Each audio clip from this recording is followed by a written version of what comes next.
ये घटना तब की है जब वो कॉलेज में एमएससी की पढ़ाई कर रही थी।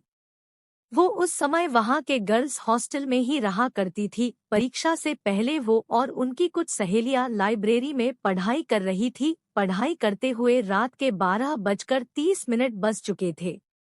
उस लाइब्रेरी में वो केवल 6 लड़कियां ही थी। लाइब्रेरी में सन्नाटा छाया हुआ था। सारा हॉस्टल एकदम शांत था। तभी उनमें से एक लड़की ने कहा कि बस यार पढ़ पढ़ के बोर हो गए हैं, क्यों ना कोई खेल खेले जिससे दिमाग भी फ्रेश हो जाएगा और नींद भी आ जाएगी।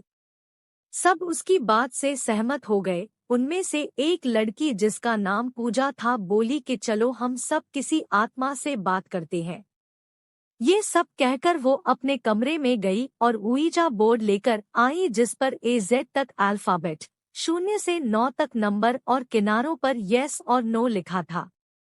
पूजा ने बोर्ड के चारों किनारों पर 4 मोमबत्तियां जलाई और फिर लाइब्रेरी की सारी लाइट बंद कर दी। फिर उसने सिक्का बोर्ड के बीच में रख दिया। उनमें से 2 लड़कियां तो डर के मारे अपने कमरे में चली गई और बाकी चारों ने उस सिक्के पर एक एक अंगुली रख दी। फिर पूजा ने कहा कि कोई डरना मत और यहाँ से उठना मत वरना आत्मा नाराज हो जाएगी। अब पूजा बोलने लगी, अगर यहाँ पर कोई आत्मा है तो प्लीज हमसे बात करो।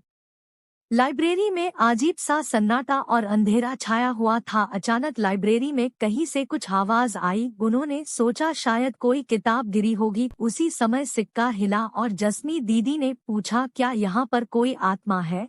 तभी छत पर लगा बंद पंखा जोर से हिलने लगा। सभी लड़कियां डर गई, लेकिन पूजा ने कहा कि कोई भी लड़की अकेली मत भागना, ऐसा करने से आत्मा उसे नुकसान पहुंचा सकती है।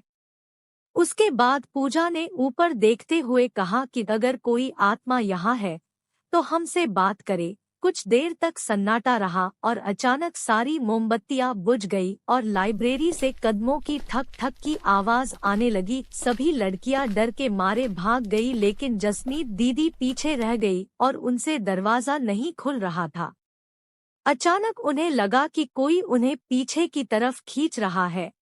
वो जोर जोर से रोने और चिल्लाने लगी। उनकी आवाज सुनकर हॉस्टल की सारी लड़कियां जाग गई और उठकर लाइब्रेरी की तरफ दौड़ी। हॉस्टल वार्डन और सभी लड़कियों ने मिलकर दरवाजा खोला और दीदी को बाहर निकाला।